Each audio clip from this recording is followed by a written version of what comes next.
What's happening, everybody? Pete Pardo here from Sea of Tranquility. Welcome to pick number 19, day number 19 of albums that are 30 years old in 2024. As we look back on the year 1994, we picked out across all genres our favorite 31 albums from 1994 that are celebrating their 30th birthdays and anniversaries here this year.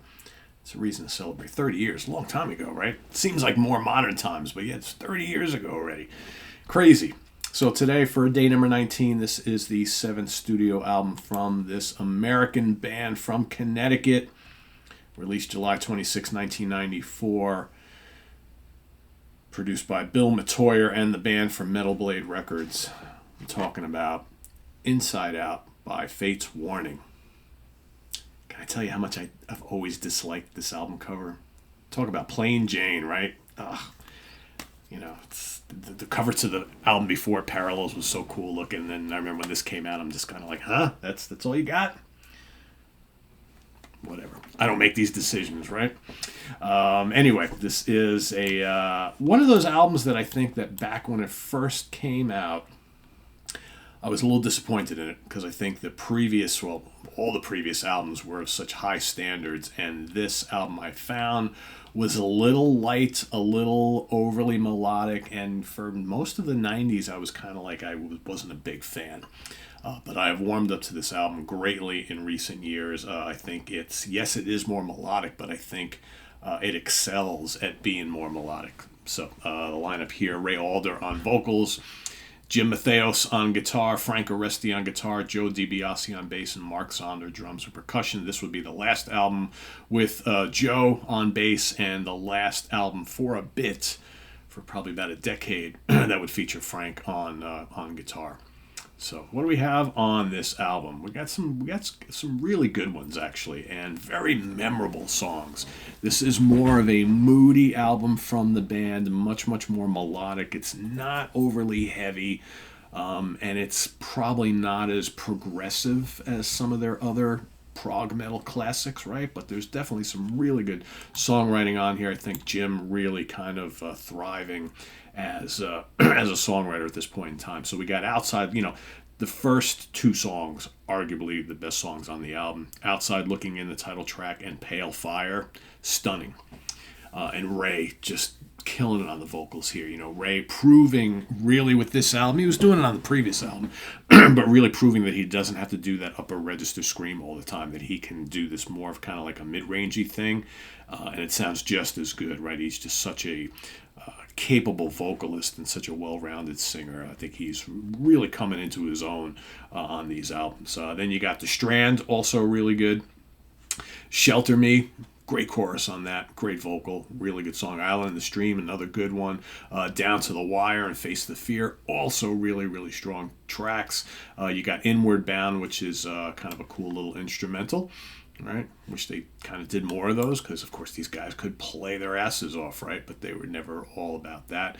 And then for many people, also one of the strongest songs on the album, the big brooding 6.5 minute long Monument. Really great track, right? Some really nice guitar textures on that. There's some really tasty lead guitar work on this album and some nice guitar textures. This album isn't all about the big heavy riffing that we heard on, Awaken the Guardian and No Exit, and we even heard a little bit on that Parallels. But this is much more of a melodic, vocal-oriented album, right? And I think over time it has aged very well, because I think the songs really shine on this one, from more of like less about all the instrumental virtuosity for prog metal and more about here we have a 10 really strong tracks, or whatever it is. 10 tracks. So, and I think the production is really good on this album too. So anyway, that is my pick for today. Do I have any other information? Yeah, I mean, you can get various reissues and remasters of this particular one. It has all sorts of cool bonus tracks and things like that. And I don't think there are no certifications for this, but like I mentioned, they would have some lineup changes after this particular album going forward. And but yeah, this was kind of like the last of the albums from what most people consider the classic lineup of the band, right? So, yeah, that is my pick for today. Let us know what you think of Inside Out by Fate's Warning down in the comments below, as well as list your pick and visit us on the web at www.seatranquility.org. We're on Facebook, we're on YouTube, all together, all the damn time. Please subscribe if you haven't already and click on that notification bell so you get alerted of all of our content as it posts. And please do hit the like button before you leave. Also, down below, get the links to our Ko-Fi page for channel donations, our merch page, and our Cameo page. Thank you in advance for all your support there. There are the guys. I will say, I didn't mention it while I was talking about it, but Mark Zonder's drumming is amazing on this album. Really, really good. He is so crystal clear in the mix. And man, he's doing all this really intricate little cool stuff. So even though the songs themselves aren't these big prog metal, intricate, complex epics and things like that, he is doing some really, really amazing stuff on the drums on here. Just an incredible, incredible singer. And yeah, we'll see you tomorrow for pick number 20, right? Still got a ways to go here this month. So we're going to be keeping on. So thanks for watching, everybody. Did I say visit us on the web at www.seatranquility.org. We're on Facebook, we're on YouTube, all together, all the damn time. Coming up next month, we know a lot of you have been asking. Mark and Mandy have been sending me emails every other day. Pete, what's the topic for April? When are you going to announce it so we can get to work? Well, the topic for April is going to be, how many days we got in April? I don't even know. Let's take a look. I'm not sure. Is it 30? Is it 31? My guess is it's 30, but I don't know. I don't keep track of how long months are. I've never been good at that. April is 30 days, right? So the topic for next month is going to be my, and I guess yours as well, 30 favorite comeback albums of all time across any genre, right? So these are albums where a band or an artist came back after diversity, after breaking up, they've gotten back together, or maybe they got back together with classic members or whatever, or maybe they hadn't released an album in 5 or 10 years. They didn't actually break up, but they were just inactive for a long period of time. Those great comeback albums. I mean, let's give at least, we got to set some kind of parameters. I'd say there's got to be at least a 5-year gap of inactivity, right? Although maybe we should make it longer, but use your own best judgment. I'm going to go with, we never thought they would release an album again, or we didn't think that lineup was going to get back together again, or, whatever. It's a comeback, and the album was really, really strong. So there's tons to choose from. So that's going to be our theme for April, those great comeback records.